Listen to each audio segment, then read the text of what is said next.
Harsha Hospital, Center for Plastic and Cosmetic Surgery, Liposuction, Tummy tuck, breast surgery, lip, chin and nose correction సేవలు.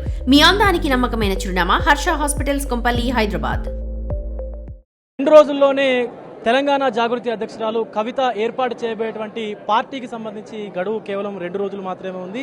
So ఇటు ఈ 2 రోజుల్లో కార్యాచరణ ఎలా ఉండబోతోంది, అలాగే పార్టీకి సంబంధించినటువంటి లైన్ ఏంటి, ఎజెండా ఏంటి అనేది కూడా అడిగి తెలుసుకుందాం. ప్రస్తుతం మనతో పాటు తెలంగాణ జాగృతి అధ్యక్షురాలు కవిత ఉన్నారు. సో కవిత గారు నమస్తే. కేవలం 2 రోజులు మాత్రమే మీ పార్టీ ఆవిర్భావానికి టైం ఉంది. సో కార్యాచరణ ఎలా ఉండబోతోంది? ప్రధానంగా ఒకటండి, మీరు చూస్తూ ఉన్నారు, ప్రజలు కదులుతూ ఉన్నారు, ఎక్కడికక్కడ నాయకులు కదులుతూ ఉన్నారు.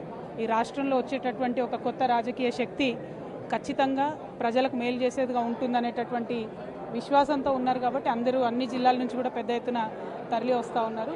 మేము వారిని వెల్కమ్ చేసుకుంటున్నాము. పాత కార్యకర్తలతో మీటింగ్ పెడదాం అనుకున్నాం వాస్తవానికి, ఎందుకంటే ఉదయం 10కి కాబట్టి. ఇప్పుడు మాత్రం పెద్ద ఎత్తున తెలంగాణ వాదులందరూ కూడా తరలి వచ్చి ఒక మహాసముద్రంలాగా అయ్యేటట్టు కనబడతా ఉంది. వి వెల్కమ్ ఎవ్రీబడి వచ్చేవాళ్ళు. కాకపోతే ఎండలు కొంచెం ఎక్కువనే కాబట్టి జాగ్రత్తగా రావాలని కోరుతున్నాము. బస్సెస్ కానీ ఎక్కడికక్కడ మా జిల్లా వాళ్ళందరూ కూడా ఏర్పాటు చేస్తూ ఉన్నారు. ఏర్పాట్లు జరిగిన చోట ఒక రకం, ఇంకొక చోట ఒక రకం. సో అల్టిమేట్గా మేము కోరుకునేది ఒకటే, తెలంగాణ వాదులు ఏదైతే కళల తెలంగాణ కన్నారో అది సాధించడానికి మా శాయశక్తిలో మేము ప్రయత్నం చేస్తాం. కల్వకుంట్ల ఫ్యామిలీ నుంచి వస్తున్నటువంటి 2వ తెలంగాణ పార్టీగా ఖచ్చితంగా దీన్ని చూడొచ్చు. అండ్ అలాగే మెయిన్ గత బీఆర్ఎస్గా అవతరించినటువంటి తర్వాత తెలంగాణని దూరం చేసింది, అందుకే ఓడిపోయిందంటూ కూడా మీరు చాలా సందర్భాల్లో చెప్పారు. సో ఇప్పుడు జాగృతిలో తెలంగాణ ఉంటుందా, ఉండదా? జాగృతి మదర్ బోర్డే తెలంగాణ వాదం అనేది లేకుండా రాజకీయమే లేదు, ప్రజలకేం అయ్యేది లేదు.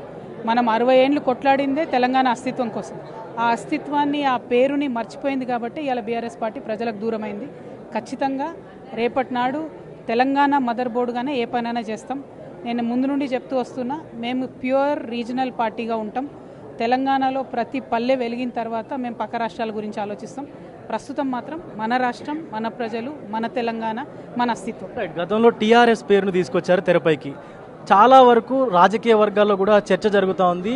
కవిత పెట్టబోయే పార్టీ టీఆర్ఎస్గా కూడా ఉండొచ్చు అని చెప్పేసి ఒక చర్చ జరుగుతూ ఉంది. మరొక పక్క తెలంగాణ జనజాగృతి అని, తెలంగాణ ప్రజా జాగృతి అని చెప్పేసి ఇట్లా వార్తలు వస్తుంది.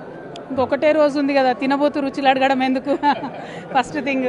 సెకండ్ థింగ్, మీ మీడియా వాళ్ళు రాగానే పంచాయతీ పెడతారని అర్థమవుతుంది. కాబట్టి పంచాయతీ పెట్టకూరి. మాకు ఒకటే రోజు ఉంది, మంచిగా బ్యూటిఫుల్గా మా కార్యక్రమం చేసుకుంటాము.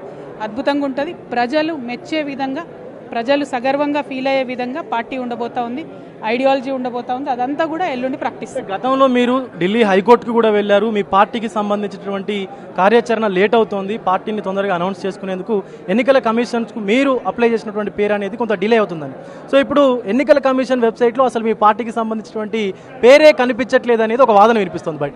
ఏ పేరు అన్నది నీకే తెలియదు కదనే, అట్లా ఎట్లా వెతుకుతున్నారు మీరు? సో పాయింట్ ఏంటంటే, టెక్నికల్ సాంకేతిక అంశాలు జరుగుతున్నాయి, ఒక పక్క అవి జరుగుతాయి. వాటికి తెలంగాణ ప్రజలతోని, తెలంగాణ ఎజెండాతోని ముందుకు రావడానికి 2 డిఫరెంట్ అంశాలు. Technical issues are taken care.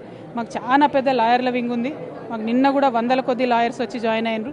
So మా లాయర్లంతా గట్టోళ్ళు. మేము అనుకున్న పేరు, మేము అనుకున్న గుర్తు, మేము అనుకున్నట్టు అన్నీ ప్రాపర్గా ధీటుగా తెచ్చుకుంటాం. దానికి ఏమి ఇబ్బంది లేదు.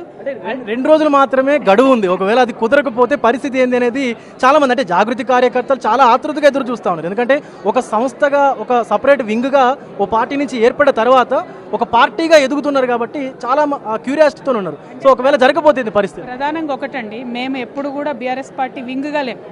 జాగృతి ఇండిపెండెంట్గా ఉంది. 8 సంవత్సరాలు ఇండిపెండెంట్గా ఉన్న తర్వాత పిలిచి టికెట్ ఇస్తే బీఆర్ఎస్లోకి ప్రత్యక్షంగా రాజకీయాల్లోకి వెళ్ళడం తప్పితే బీఆర్ఎస్ పార్టీ వింగ్గా ఎప్పుడు లేము.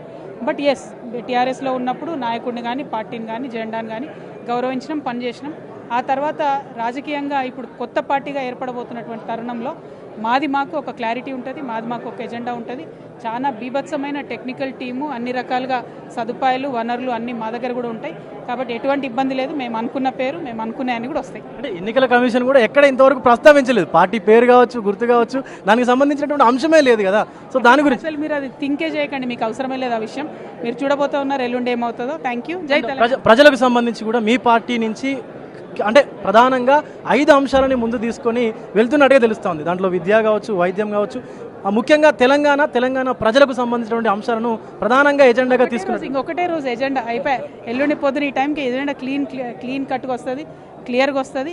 3 పార్టీలతోని ఎట్లా యుద్ధం చేయాలో ఆ యుద్ధం చేసే ప్రక్రియ ఏంది, ప్రణాళిక ఏంది, మా భవిష్యత్ కార్యాచరణ ఏంది అన్నీ కూడా ఎల్లుండి విడుదల చేస్తాం. 10:30కే సమయం కేటాయించడానికి టైం ఏంటంటే ఏమైనా ముహూర్తం ఉందా? అదే ఉన్నాయా? రైట్, చూస్తూ ఉన్నాము. తినబోయే ముందు రుచి ఎందుకు అన్నట్టుగా కూడా కవిత అయితే మాట్లాడుతూ ఉన్నారు. అండ్ వాళ్ళ పార్టీకి సంబంధించినటువంటి గుర్తు కావచ్చు, అలాగే పార్టీ పేరు కావచ్చు, ప్రతిదీ కూడా ఆల్రెడీ కన్ఫర్మ్ అయిపోయింది. ఇంకా దాని గురించి ఎలాంటి చింత అవసరం లేదంటూ కూడా తెలంగాణ జాగృతి అధ్యక్షురాలు కవిత అయితే మాట్లాడుతూ ఉన్నారు. వీడియో జర్నలిస్టు వినోద్తో విజయ్ బిగ్ టీవీ తెలంగాణ జాగృతి కార్యాలయం నుండి.